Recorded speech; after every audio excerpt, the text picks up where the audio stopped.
उपयोगिता किसे कहते हैं? आपको मालूम ही है, किसी वस्तु की एक अतिरिक्त इकाई के प्रयोग से जो अतिरिक्त उपयोगिता मिलती है उसे ही हम सीमांत उपयोगिता कहते हैं। बेटर ये होगा कि आप उसमें साथ ही में दे दें सीमांत उपयोगिता निकालने का सूत्र भी। अर्थशास्त्र में मुद्रा किसे कहते हैं? तो यहाँ मैंने मुद्रा की परिभाषा उसके कार्य के आधार पर दी है। वह वस्तु जो विनिमय का माध्यम, मूल्य का मापन, मूल्य संचय और उसके भुगतान के साधन के रूप में लोगों द्वारा सामान्य रूप से स्वीकार की जाती है, उसे ही मुद्रा कहते हैं। अगला प्रश्न है, प्रगतिशील कर किसे कहते हैं? तो यह वह कर होता है बच्चों जो आय के बढ़ने के साथ साथ बढ़ता जाता है, और भारत के संदर्भ में यह धनिकों पर अधिक और निर्धनों पर कम लगाया जाता है, इसलिए भी यह न्यायपूर्ण होता है। कुल उपयोगिता का सूत्र, तो कुल उपयोगिता का सूत्र है बच्चों TU सिग्मा MU, मतलब सारी सीमांत उपयोगिताओं को जोड़ दीजिए, आपको कुल उपयोगिता मिल जाएगी। कभी कभी सीमांत उपयोगिता के इस सूत्र को देकर भी प्रश्न पूछा जाता है कि इससे कुल उपयोगिता निकालिए। अगला प्रश्न है, प्राथमिक क्षेत्र के 3 संगठकों के नाम लिखिए। तो मैंने यहाँ पे वन, मछली पालन, पशुपालन दिया है, आप इसमें खनन उद्योग भी जोड़ सकते हैं। अगला प्रश्न है, जेंडर बजट किसे कहते हैं? तो बच्चों, महिलाओं की समानता और अधिक सशक्तिकरण के महत्व को ध्यान में रखकर प्रस्तुत किए जाने वाले बजट को ही जेंडर बजट कहा जाता है। पूरक वस्तुएं क्या होती हैं? जो आवश्यकता को संयुक्त रूप से संतुष्ट करती हैं। जैसे आप उदाहरण दे सकते हैं, जूता और मोजा, पेन और स्याही। उत्पाद शुल्क या उत्पादक शुल्क किसे कहते हैं? तो वस्तुओं के उत्पादन के बाद उपभोक्ताओं तक पहुंचने से पहले उसकी मात्रा पे जो कर लगाया जाता है उसे ही हम उत्पादक शुल्क कहते हैं बच्चों। जैसे यहाँ मैंने एग्जाम्पल से आपको प्रूव कर दिया है कि 10 इकाई अगर मात्रा है और 2 रुपए प्रति इकाई लगाया गया है टैक्स, तो टोटल टैक्स देना होगा 20 रुपए। अगला प्रश्न है जो कि 3 नंबरों का आता है कि अल्पाधिकार की 3 विशेषताएं बताइए। तो अल्पाधिकार की 3 प्रमुख विशेषताएं हैं बच्चों की, इसमें कम विक्रेता होते हैं और वस्तु की पूर्ति पे विक्रेताओं का नियंत्रण होता है, पारस्परिक निर्भरता होती है, उद्योग महत्वपूर्ण निर्णय लेता है, फर्मों को प्रवेश करना और बाहर निकलना उद्योग से, ये थोड़ा सा कठिन होता है क्योंकि यहाँ पे सब कुछ निवेश पर डिपेंड करता है बच्चों। तो निवेश के कारण यहाँ पर फर्मों का प्रवेश और बहिर्गमन कठिन होता है। इसके बाद बहुत ही अच्छा प्रश्न है कि वस्तु विभेद एकाधिकार प्रतियोगिता की कसौटी है। एकाधिकार प्रतियोगिता क्या है बच्चों? जिसमें अकेला विक्रेता होता है। तो अब ऐसा कोई भी काम नहीं है जिसमें अकेला विक्रेता बच जाए, तो उस लोग जो हैं अपने प्रोडक्ट में हल्का फुल्का चेंज करके उसकी मोनोपोली हासिल करने की कोशिश करते हैं। थोड़ा सा वस्तुओं में बस अंतर रखते हैं, और ये अंतर भी किस तरह का होता है? देखिए, ट्रेडमार्क ब्रांड का या फिर ग्राहकों को सेवाएं, साथ में सेवा देने की गारंटी। जैसे यहाँ पे देख लीजिए, ब्रश करने के लिए आपके पास कोलगेट भी है, आपके पास सिबाका भी है, आप और कोई भी कोलगेट जेल का भी इस्तेमाल कर सकते हैं। तो जेल कोलगेट से थोड़ा अलग है, तो कोलगेट के लिए मोनोपोली, सिबाका के लिए मोनोपोली। तो इस तरीके से इसी संदर्भ में कहा जाता है कि वस्तु विभेद एकाधिकार प्रतियोगिता की कसौटी होती है। अब अगले प्रश्न की ओर चलते हैं, जो है उपयोगिता की 3 विशेषताएं। तो उपयोगिता एक मनोवैज्ञानिक धारणा है बच्चों, ये लोगों के, उपभोक्ता की मानसिक दशा पर निर्भर करता है। उपयोगिता व्यक्ति परक होती है, अलग अलग व्यक्तियों के लिए ये अलग अलग होती है, सबको एक समान नहीं होती। जैसे आपको कोई चीज पसंद है और आपके फ्रेंड को कोई और दूसरी चीज पसंद हो सकती है। उपयोगिता सापेक्षिक होती है। सापेक्षिक का मतलब होता है बच्चों की समय और स्थान के अनुसार यह बदलती रहती है। जैसे गर्मी में जो है पतले कपड़े पहने जाते हैं और गर्म कपड़ों की जरूरत हमें सर्दियों में पड़ती है। और चौथा इसकी विशेषता कि ये कभी भी नैतिक सिद्धांतों से प्रभावित नहीं होती। अगर होती बच्चों तो शराब पीना बुरी बात है और लोग शराब खरीदते नहीं, लेकिन आप जानते हैं कि एक शराबी के लिए शराब की उपयोगिता भी ज्यादा होती है। अगला प्रश्न बहुत ही महत्वपूर्ण प्रश्न कि सकल घरेलू उत्पाद और सकल राष्ट्रीय उत्पाद में अंतर कीजिए। जीडीपी और जीएनपी का अंतर पूछा गया है। तो सबसे पहला अंतर आप यही बताएंगे कि सकल घरेलू उत्पाद एक घरेलू क्षेत्र के अंतर्गत उत्पादित वस्तुओं और सेवाओं का मौद्रिक मूल्य होता है, जबकि सकल राष्ट्रीय उत्पाद देश के सामान्य निवासियों द्वारा उसकी आर्थिक सीमा में उत्पादित उसके समस्त वस्तुओं और सेवाओं का मूल्य होता है। दूसरा कि सकल घरेलू उत्पाद का संबंध घरेलू सीमा से होता है, जबकि जो जीएनपी होती है उसका संबंध आर्थिक सीमा और सामान्य निवासियों से होता है। और सकल घरेलू उत्पाद में जब भी हम एनएफआईए विदेशों से प्राप्त साधन आय को जोड़ देते हैं तो हमें जीएनपी मिल जाती है। ठीक वैसे ही अगर आपके पास जीएनपी है और उसमें एनएफआई ये विदेशों से प्राप्त साधन आय को आप घटा दें तो आपको जीडीपी मिल जाती है।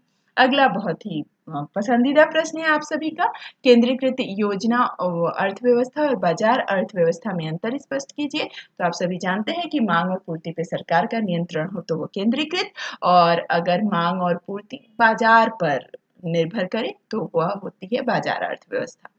और जो केंद्रीकृत अर्थव्यवस्था होती है बच्चों, उसमें उत्पादन का जो मुख्य उद्देश्य होता है वो सामाजिक कल्याण होता है, जबकि बाजार में लाभ कमाना। बाजार अर्थव्यवस्था में सरकार बहुत ही सक्रिय भूमिका निभाती है, लेकिन किसमें? केंद्रीकृत अर्थव्यवस्था में, जबकि बाजार अर्थव्यवस्था में सरकार की कोई प्रत्यक्ष भूमिका नहीं होती। इसके अलावा केंद्रीकृत जो अर्थव्यवस्था होती है उसमें सरकार विकास के लिए योजनाएं बनाती है, लेकिन इस बाजार अर्थव्यवस्था में विकास की सारी बात बाजार पे छोड़ दी जाती है। अब अगला प्रश्न है हमारा प्रश्न क्रमांक 14, जो कि महत्वपूर्ण है, जिसमें हमको आय और व्यय विधि से सकल राष्ट्रीय उत्पाद निकालने के लिए कहा गया है बच्चों, अर्थात कि जीएनपी निकालने के लिए कहा गया है। तो याद रखिए, आय विधि में हम अक्सर लोगों को जो आय प्राप्त होती है उसको जोड़ते हैं। जैसे यहाँ पे मैंने लाभ, मजदूरी, ब्याज और लगान को जोड़ा है। ठीक वैसे ही व्यय विधि में जो भी खर्चे किए जाते हैं उसे जोड़ा जाता है। इसलिए घरेलू उपभोग, शुद्ध विदेशी निवेश और साथ ही सकल घरेलू निवेश से हम मूल्यह्रास को घटाकर जो प्राप्त हुआ उसे जोड़ेंगे, तो यह भी जोड़ने पर उतना ही आ जाएगा बच्चों, 80,000। अब अगला 15वां प्रश्न है, बाजार के विस्तार को वस्तु के कौन कौन से गुण प्रभावित करते हैं? तो जी हाँ, बाजार के विस्तार को प्रभावित करने के लिए वस्तु का पहला गुण होना चाहिए कि उसकी मांग होनी चाहिए, सर्वव्यापक। जितनी ज्यादा उसकी मांग होगी, यहाँ वहाँ हर जगह वो वस्तु बिकेगी और बाजार का विस्तार होगा। वस्तु ऐसी होनी चाहिए बच्चों जो वहनीय हो। वहनीय का मतलब एक जगह से दूसरी जगह पे ले जाई जा सके। तो अक्सर ये जो ऐसी वस्तुओं का बाजार विस्तृत होता है। प्लस वस्तु टिकाऊ होनी चाहिए। अब आप दूध को सोचें कि आप बहुत दूर विदेश में बेच लें तो कहाँ पॉसिबल है जी। तो यहाँ पर वस्तु का बाजार होना चाहिए टिकाऊ। अगर वस्तु टिकाऊ है तो फिर बाजार हो जाएगा विस्तृत। अब इसी के साथ बच्चों काल्पनिक मूल्य माना जाता है और ये स्थायी मूल्य भी माना जाता है। इसमें बाजार मूल्य की तरह परिवर्तन नहीं होता। अगर सुबह के 10 बजे कुछ है और शाम को 5 बजे कुछ और वस्तु का मूल्य हो गया तो वो बाजार मूल्य होता है, जबकि जो सामान्य मूल्य होता है वो स्थायी होता है। इसके अलावा यह मूल्य दीर्घकालीन मूल्य भी होता है बच्चों। इसमें पर्याप्त अवधि होती है कि उत्पादक जो है वो मांग के अनुसार अपनी पूर्ति को समायोजित कर ले। इसके अलावा इस मूल्य के लिए कहा जाता है कि इसमें सीमांत लागत और औसत लागत दोनों ही बराबर हो जाती है। ये मूल्य निर्धारित किया जाता है दीर्घकाल में और इसमें सीमांत और औसत जो लागत होती है वो बराबर हो जाती है। इसके अलावा बच्चों यह मूल्य काल्पनिक होता है।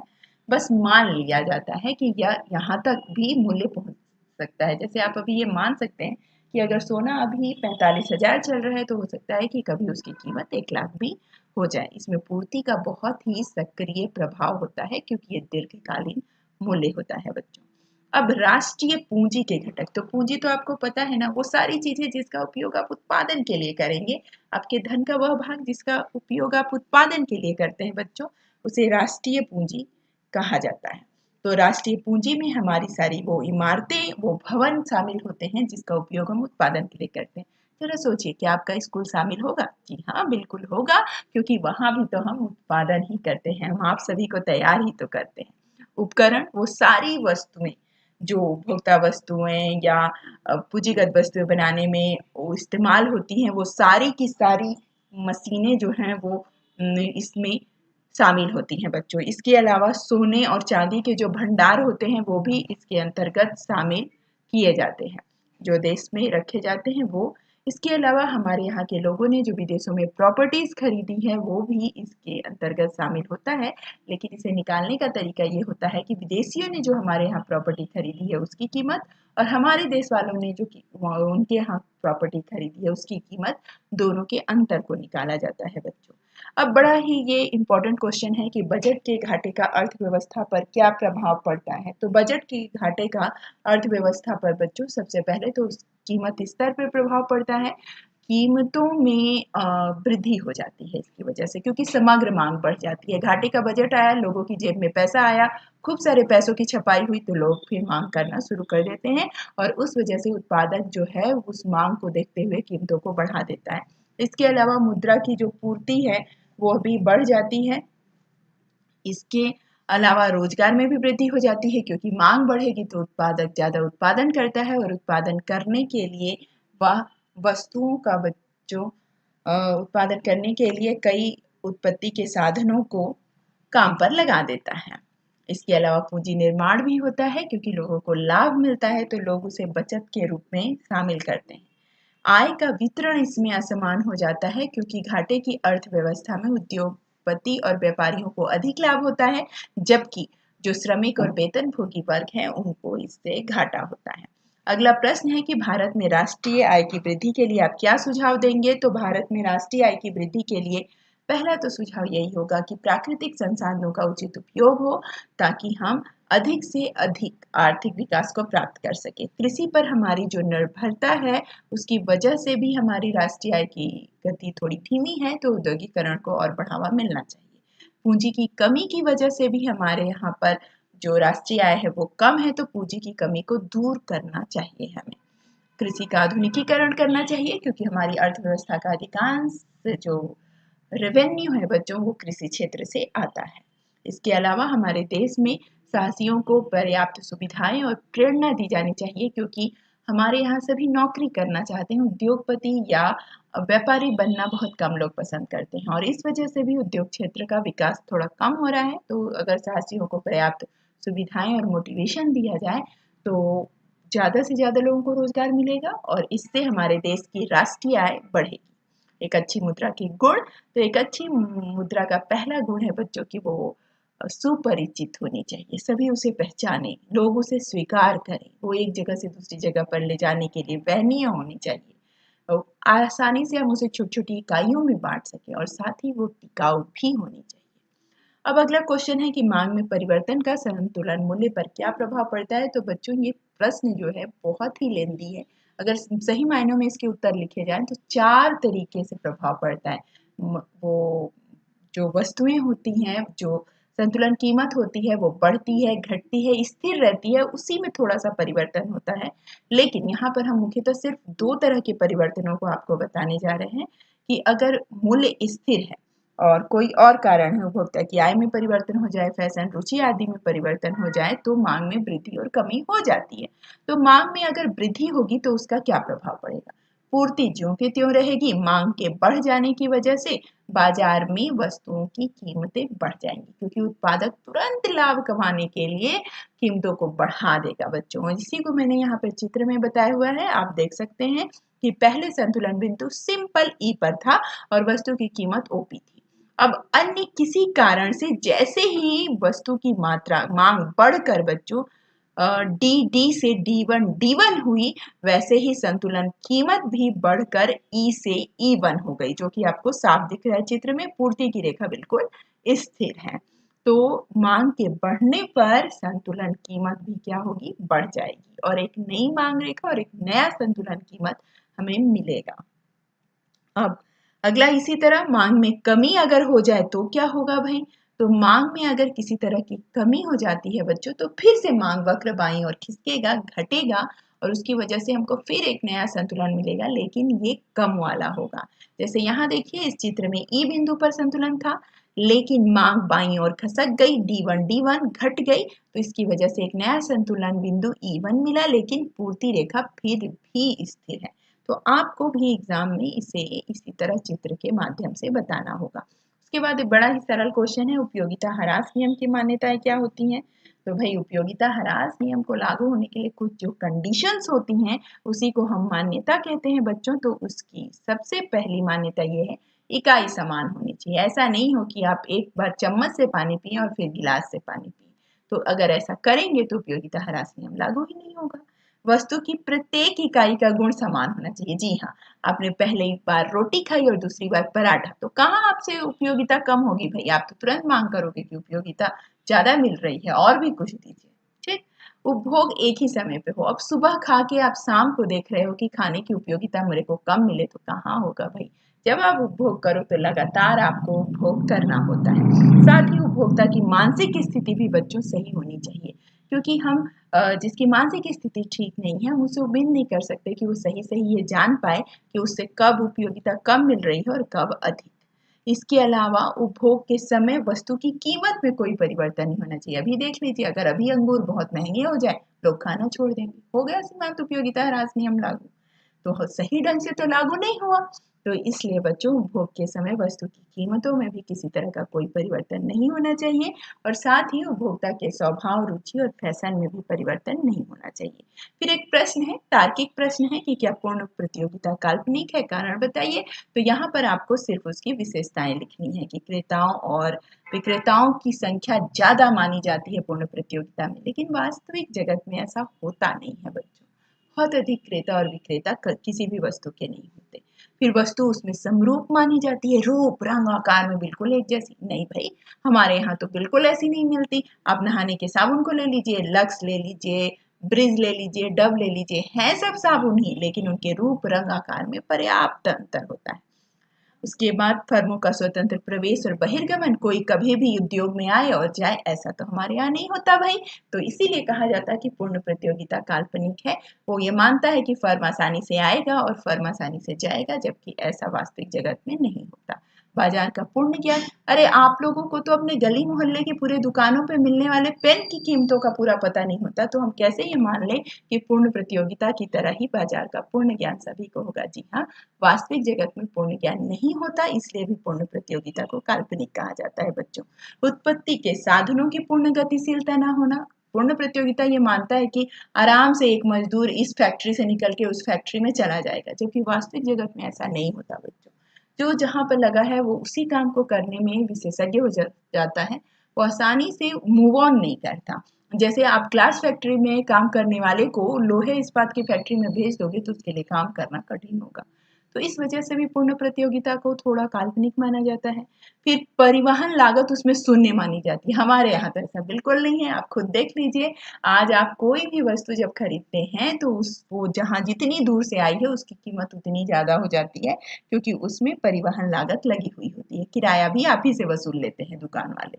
तो इस वजहों से जो पूर्ण प्रतियोगिता है उसे काल्पनिक माना जाता है, क्योंकि वास्तविक जगत से उसका लेना देना थोड़ा कम होता है। लास्ट प्रश्न की ओर चलते हैं कि मांग की लोच का क्या महत्व है। भाई, तो मांग की लोच इतनी महत्वपूर्ण है कि कई निर्णय उसी को देख कर लिए जाते हैं बच्चों। मूल्य का सिद्धांत, जब भी किसी वस्तु का मूल्य निर्धारित किया जाता है ना, मान लीजिए कोई किसी मूल्य को निर्धारित कर रहे हैं उत्पादक या गवर्नमेंट ही निर्धारित कर रही है, अभी जैसे समर्थन मूल्य, तो वो वहां पर इस चीज को देखती है कि उसकी वस्तु की मांग की लोच कैसी है। अगर वो वस्तु की मांग बेलोचदार है तो वस्तु की कीमतें अधिक रखी जा सकती हैं। इसके अलावा वितरण के सिद्धांत में बच्चों, उत्पत्ति के साधनों को कितना कितना पुरस्कार देना है, उसमें भी मांग की लोच को ध्यान में रखा जाता है। अगर साधनों की मांग जो है वो मुझसे बेरोजगार लिखा गया है, वो एक्चुअली में है बेलोचदार। अगर बेलोचदार है तो उनको अधिक पुरस्कार पारिश्रमिक मिलता है। इसके अलावा सरकार कर लगाने से पहले भी इस बात को देखती है कि मांग की लोच कैसी है। जैसे लोचदार मांग वाली, जैसे यहाँ पे मुझसे जोरदार लिखा दिया गया है, आप लोचदार देख लीजिएगा कि लोचदार मांग वाली वस्तुओं पर कर लगाना थोड़ा कठिन होता है। सार्वजनिक क्षेत्र के निर्धारण में भी कि इस उद्योग को सार्वजनिक क्षेत्र के अंतर्गत लाया जाए या नहीं लाया जाए, इसमें भी बच्चों मांग की लोच को ध्यान में रखा जाता है। इसके अलावा यातायात उद्योग में भाड़े की दर तय करने में भी मांग की लोच को ध्यान में रखा जाता है। अंतर्राष्ट्रीय व्यापार में भी मांग की लोच को ध्यान में रखा जाता है।